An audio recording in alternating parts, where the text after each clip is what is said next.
그래서 15절까지 말씀입니다.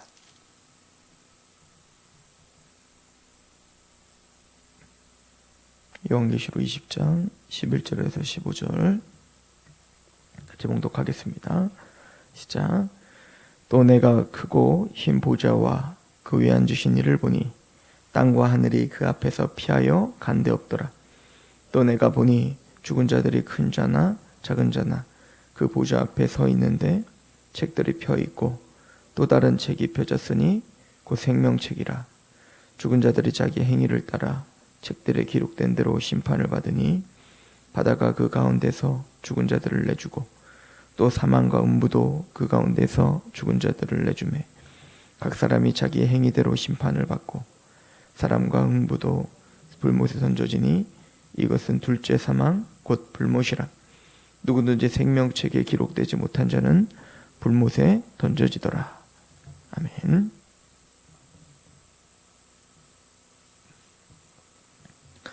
요한계시록은 특별히 1세기에 언제 죽음이 닥쳐올지 모르는 1세기의 그 큰 고난과 특별히 로마의 핍박 속에서 믿음을 지키며 살았던 하나님의 백성들에게 주신 편지임이 분명한데 오늘날 우리가 보여지는 또 우리가 손에 잡히는 그런 평강 또 그런 어떤 번영이 자칫 우리 영적인 깨어있음 또 우리가 지금 바라보고 있는 것이 참된 소망이 아니라 하나님의 영원한 나라가 또 하나님의 영원한 통치가 참된 평강이고 소망인 것을 매몰시키고 또 그것을 바라보지 못하게 하는 수도 있겠다는 생각을 요즘에 더 합니다. 북한이 이제 수소폭탄을 실험했다는 거 아니겠습니까? 그 사실은 안보 위기가 가장 고조되고 있을 이때 자꾸 떠오르는 말씀이 이제 로마서예요. 위의 권세자들을 위해서 또 위정자들을 위해서 나라를 위해서 기도하라는 거죠. 근데 그 기도하라는 이유가 하나님께서 기도하라는 이유는 그 당시에 이제 로마의 황제와 권세자들 그들은 그렇게 선한 자들이 아니죠. 네로 황제입니다. 폭군이었고 또 베드로와 이 바울이 순교가 당하게 한 자가 바로 이 네로 황제지 않습니까? 그럼에도 불구하고 그런 폭군을 위해서 기도해라. 그 이유는 하나님의 백성들이 평안 중에 예배하고 평안 중에 하나님을 찾고 경배하기 위함이다는 거죠. 마찬가지로 기도해야 할 때인 것 같다는 생각이 듭니다. 우리가 기도하고 또 이 한국 땅에 하나님이 복음을 심어주셔서 그 복음으로 회개하게 하고 또 그 복음 때문에 영원한 생명을 누리게 하고 또 복음 때문에 이 복음을 통해서 이제는 하나님 앞에 쓰임받는 교회가 되었음은 자명한 사실입니다. 그러나 때로는 우리는 보여지는 번영과 또 화려함 때문에 마땅히 우리가 가져야 될 그 사명을 잃지 않았나 하는 생각을 하게 됩니다. 사실은 초대교회 1세기에 이 교회들도 두 부류로 나눠진 것 같습니다. 우리가 그 7교회 이야기를 통해서 봤지만 철저하게 진리를 붙들고 또 그 본질이 무엇인지를 찾으려고 애썼던 교회들, 서머나 교회랄지 빌라델피아 교회랄지 말입니다. 근데 또 어떤 지역은 또 보여지는 화려함과 또 번영과 또 육체적인 평안함이 그들을 함몰시켜서 이세벨의 유혹을 당하고 또 그런 어떤 보여지는 것에 유혹을 당하여 마땅히 교회의 사명을 잃어버린 그런 교회들이 있었죠. 두아디라 교회랄지 라오디게 교회랄지 말입니다. 요한계시록의 주인공은 14만 4천입니다. 즉 하나님의 교회이죠. 그런데 그 하나님의 교회에 특징이 있습니다. 그것은 첫 번째는 어린 양의 피에 그 옷을 씻은 자들이죠. 구속의 경험이 있는 사람들이에요. 그래서 14만 4천을 계시록 14장은 구속의 경험을 갖고 하나님께 부르는 새 노래를 부르는 자들, 그죠? 영적인 그 십자가의 은혜가 뭔 줄 알아. 지금 당장 보여지는 위기, 당장 지금 보여지는 고난, 고통, 그것도 너무나 큰 고통이에요. 그래서 하나님 백성들은 하나님 앞에 언제까지 의인들이 이렇게 고통당하게 내버려 두실 겁니까? 라는 탄원을 했던 걸 알죠. 하나님은 그 탄원을 들으시고 마침내 심판하십니다. 그리고 공의를 세우신다. 이게 17장, 18장의 이야기예요. 그래서 세상을 대표하는 그 번영과 또 자신의 어떤 이기적인 욕망을 위해 사람들을 무참히 죽였던 그 음녀와 바벨론, 즉 로마죠. 또 세상이죠. 를 하나님께서 마침내 예수님께서 재림하셔서 어떻게 끝나게 하시고 심판하신지를 이미 보여줬다고요. 그리고 우리는 20장에 들어와서 다시 되짚어서 예수 그리스도의 십자가로 이미 우리는 이긴 싸움을 하고 있다. 우리는 왕노릇하고 있다. 하나님의 천년왕국, 하나님의 그 통치가 이미 이 땅에서 시작됐다. 그래서 우리는 단순히 십자가의 은혜로 구속을 경험한 것뿐만 아니라 우리는 왕이 되었다. 즉 통치자가 됐다. 뱀과 장거를 밟을 수 있는 권세가 우리에게 있다. 그러면 1세기에 있는 교회들이 정말 뱀과 정갈을 밟을 수 있는 권세가 있어서, 통치자가 있어서 이 세상의 무력과 이 세상의 어떤 물질을 가지고 그들을 압도하여 승리할 수 있다는 얘기인가? 아니요. 초대교회는 여전히 죽임당했고 여전히 핍박당했어요. 그럼에도 불구하고 그들이 무너뜨릴 수 없는 견고한 성이, 견고한 그들의 나라가 있었음이 확실합니다. 상황이 어떻든 시대가 어떻든 우리 안에 그 누구도 그 무엇도 무너뜨릴 수 없는 견고한 하나님의 나라가, 그 하나님의 통치가, 또 그 하나님의 능력이 있음을 믿고 있는 그 천년 하나님의 왕국이 우리 마음 안에 있고, 또 그 왕국을 확장하는 그 왕권이 우리에게 있음을 성경은 가르쳐주고 있습니다. 마침내는 우리가 7절부터 10절까지의 이야기처럼 곡과 마곡의 전투, 아마겟돈 전투를 통해서 사탄은 발악을 할 겁니다. 하나님의 교회를 더더욱 두렵게 할 거고, 또 하나님의 교회를 믿음을 부셔버리기 위해서 최종적인 결투를 벌이기 위해 모래 위에 수없이 많은 그런 사단의 무리들이 서 있었던 것처럼 이 곡과 마구의 전투와 아마겟돈 전투는 그 사탄이 자신의 모든 전략을 다해 최종적으로 하나님을 대적하기 위해 모이는, 그러나 하나님은 능력이 없거나 지혜가 없어 이것을 방조하는 게 아니라 하나님 허용적 작정, 하나님의 작정 속에, 하나님의 지혜 속에 잠시 그것을 허용하신다. 왜죠? 최종적으로 그들의 죄악을 드러나게 하시고, 그리고 그들을 한 번에 멸절시키고 파멸시키기 위한 하나님의 지혜와 계획이 여기 있다. 그리고는 그들은 파멸시킵니다. 그리고 하나님은 그들을 사탄과 그 마귀들과 특별히 두 짐승, 또 그 두 짐승을 따랐던 그 모든 하나님을 대적했던 자들을 한숨과 불과 유황의 못으로 던져버린다. 이것이 바로 예수 그리스도의 재림이시며 그 재림으로 우리에게 성취될 하나님의 공의로운 심판대요. 그래서 11절부터 15절까지 이제는 하나님의 심판이 무엇인지를 설명합니다. 우리는 이 땅을 살아가면서 하나님의 이 심판이 재현되고 있음을 또한 봐요. 그래서 악한 자가 반드시 심판을 당하고 악한 자가 반드시 하나님의 손대심이 있을 것임을 우리는 압니다. 이런 하나님의 공의로운 심판이 없다면 하나님의 백성들, 항상 이 땅에서 십자가를 짊어지고 또 오른뺨을 때리고 왼뺨을 돌려대는 그런 삶이 얼마나 무의미하게 보여지겠냐고요. 그럼에도 불구하고 우리가 우리의 삶을 절제하고 우리를 하나님 앞에 내어드리고 또 또 악인을 위해서 기도할 수 있고, 어쨌든 하나님의 백성답게 이런 고통과 고통을 이겨낼 수 있는 이유는 하나님의 공의로운 심판이 반드시 있다는 거예요.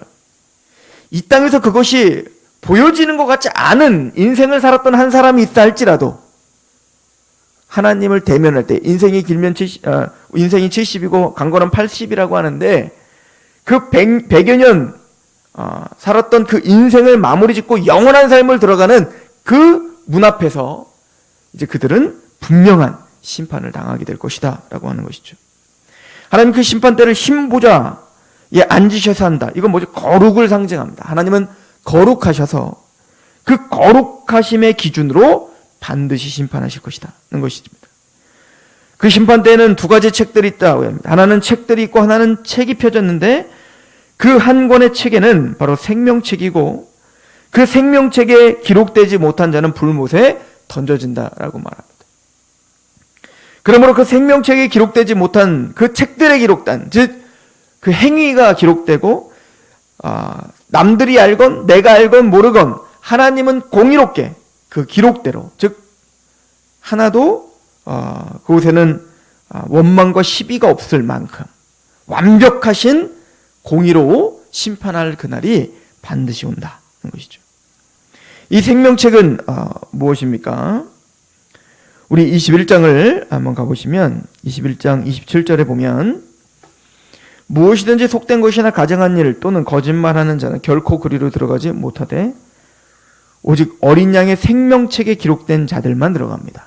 그 심판 때에 영원한 생명을 누릴 수 있는 자들은 생명책에 기록된 사람들인데, 그 생명책은 어린 양의 생명책이다라고 써 있습니다. 즉 이것은 이미 계시록이 설명한 대로 어린 양의 피에 옷을 씻어 시게 한 자들, 그 구속의 경험이 있는 하나님의 백성들만 농명되고 기록된 책이 바로 생명책인 거예요.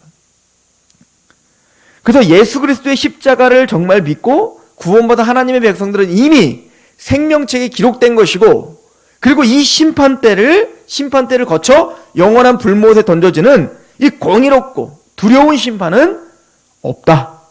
이것이 성경이 우리에게 가르쳐주는 거예요. 특히 사도 요한이 이걸 대단히 강조하죠. 우리 요한복음 3장을 한번 가보시겠습니까?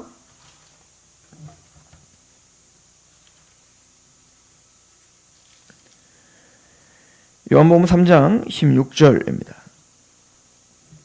하나님이 세상을 이처럼 사랑하사 독생자를 주셨으니 이는 그를 믿는 자마다 멸망하지 않고 영생을 얻게 하려 하심이라. 즉 예수 그리스도를 믿는 것이 그 어린 양의 옷을 빨아 희게 되는 거죠.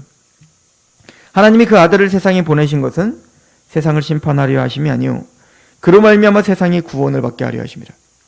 예수님이 이 땅에 오신 것은 심판을 당하지 않고 구원을 받게 하기 위함이죠. 그러면 어떻게 심판을 당하지 않고 구원을 얻죠? 18절에 그를 믿는 자는 심판을 받지 아니하는 것이요 믿지 아니하는 자는 하나님의 독생자의 이름을 믿지 아니함으로 벌써 심판을 받은 것이라. 그러니까 예수 그리스도를 믿어 그 옷을 의의 옷으로, 거룩한 옷으로, 예수 그리스도의 옷으로 덧입은 자들, 그들은 이미 심판을 받지 않는다. 이 백보자 앞에 심판에 서서 우리의 행위를 다 낱낱이 드러내어 영원한 불못에 들어갈 수밖에 없는 그 두려운 심판이 우리에게는 없다는 거예요. 이미 그 심판이 끝났다는 거예요. 그럼 반대로 어린 양의 십자가에 그 옷을 빨지 않고 그 십자가를 믿지 않는 사람들은 생명책에 기록되지 않았고 그들은 이미 심판을 받았다라고 이야기를 하고 있는 거예요. 그래서 5장을 한번 보시죠. 요한복음 5장은 이렇게 결론을 내립니다. 5장 24절. 내가 진실로 진실로 너에게 이르노니 내 말을 듣고 또 나 보내신 이를 믿는 자는 영생을 얻었고 심판에 이르지 아니하나니 사망에서 생명으로 옮겼느니라. 즉 예수 그리스도를 믿는 자는 이미 영생을 얻었어요. 왜? 이게 뭐죠? 생명책에 이미 들어갔다는 얘기인 거예요. 심판에 이르지 않습니다. 그 백보자 심판에 서지 않죠. 사망에서 생명으로 이미 옮겨졌습니다. 그죠? 그 죄가 이미 예수 그리스도의 이름으로 죄 사함을 받고 이제 생명으로 옮겨진 겁니다. 그래서 이거는 종말론적인 기록인데요. 25절 보세요. 진실로 진실로 너에게 이르노니 죽은 자들이 하나님의 아들의 음성을 들을 때가 오나니 곧 이때라. 듣는 자가 살아나리라. 아버지께서 자기 속에 생명이 있은 것 같이 아들에게도 생명을 주어 그 속에 있게 하셨고 또 인자됨으로 말미암아 심판하는 권세를 주셨느니라.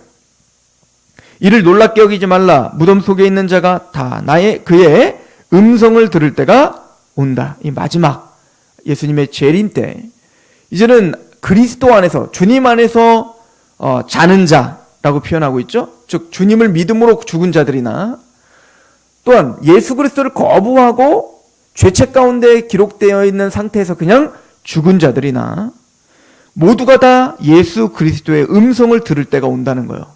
그죠? 그때는 어떤 일이 벌어지죠? 29절에 선한 일을 행한 자는 생명의 부활로 악한 일을 행한 자는 심판의 부활로 나온다. 그러니까 예수님의 재림 때는 두 가지 부활로 딱 나타납니다. 첫 번째 부활은 뭐죠?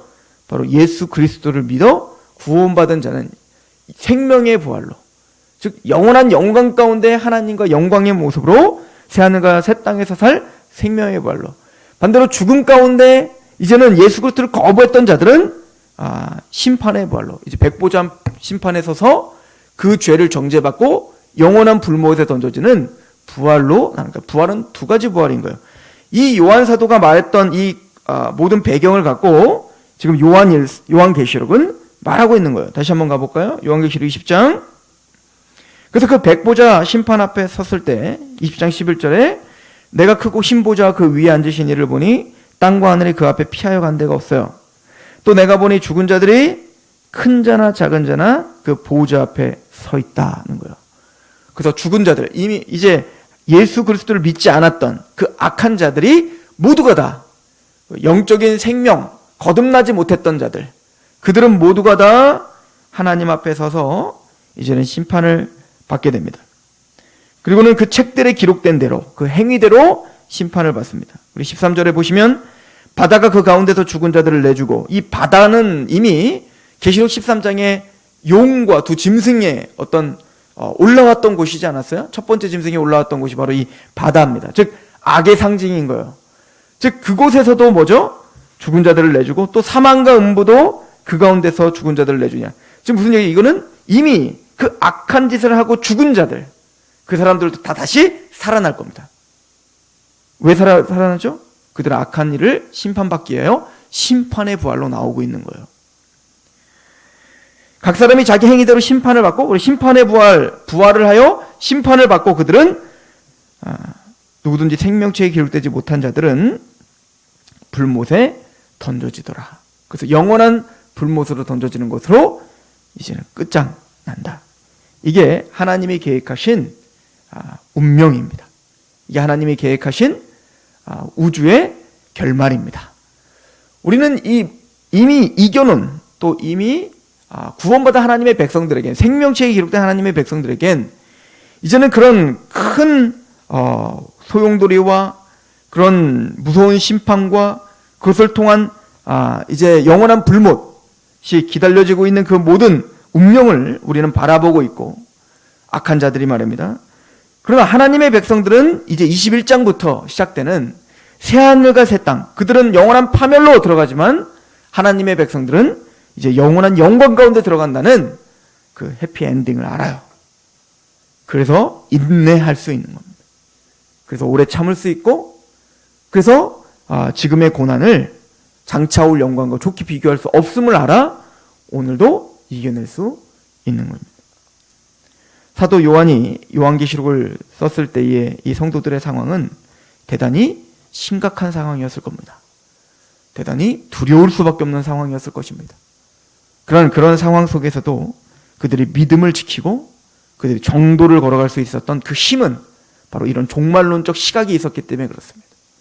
마침내 싸움의 승리가 누구인지, 또 진짜 승리가 무엇인지를 알았기 때문입니다.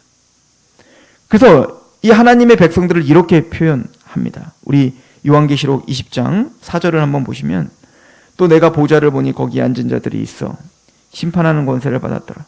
또 내가 보니 예수를 증언함과 하나님의 말씀 때문에 목배임을 당한 자들의 영혼들과 또 짐승과 그 우상에게 경배하지 아니하고 그들의 이마와 손에 그의 표를 받지 아니한 자들이 살아서 그리스도와 더불어 1000년 동안 왕노릇하더라.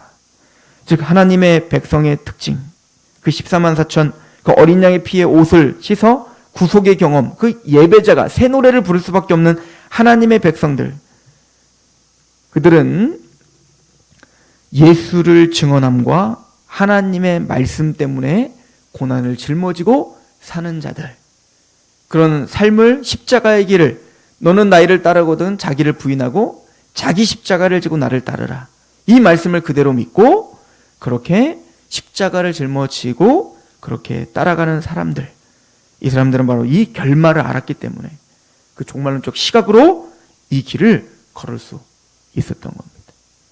우리에게도 이 종말론적 시각, 즉 하나님의 영원한 새하늘과 새 땅과 또 영원한 심판대가 있다는 것을 안다는 것이 우리의 실제적인 삶 속에서 승리하는 능력이길 소망합니다. 기도하겠습니다. 하나님, 오늘도 살아가며 우리는 두려워할 것입니다. 하나님, 또 오늘 또 살아가며 한 치 앞도 알아볼 수 없는 우리의 연약한 인생을 바라보며 또 우리는 걱정할 것입니다. 그런 연약함을 도우시며 그럼에도 불구하고 예수 그리스도의 증거와 하나님의 말씀을 묵묵히, 또 오늘도 그 어려움 중에, 그 연약함 중에 몸부림치며 하루하루 살아가려고 하는 하나님의 백성들을 기억하여 주시고, 마침내 하나님께서 어떻게 우리에게 승리하게 하시고 또 마침내 영광에서 영광으로 이르게 하시는 그 하나님의 종말을, 그 하나님의 결론을 알고 있는 사람답게 또 그 비밀이 오늘 하루 인내하게 하시고 또 오늘 하루 승리하게 하시고 또 오늘 하루 믿음을 지키게 하시옵소서. 그렇게 우리의 약한 믿음을 도우시며 또 연약한 마음을 담대하게 하실 하나님을 붙잡고 오늘도 묵묵히 걸어가오겠사오니 우리의 발걸음을 인도하여 주옵소서. 예수 그리스도의 이름으로 감사하며 기도합니다. 아멘. 이렇게 기도하며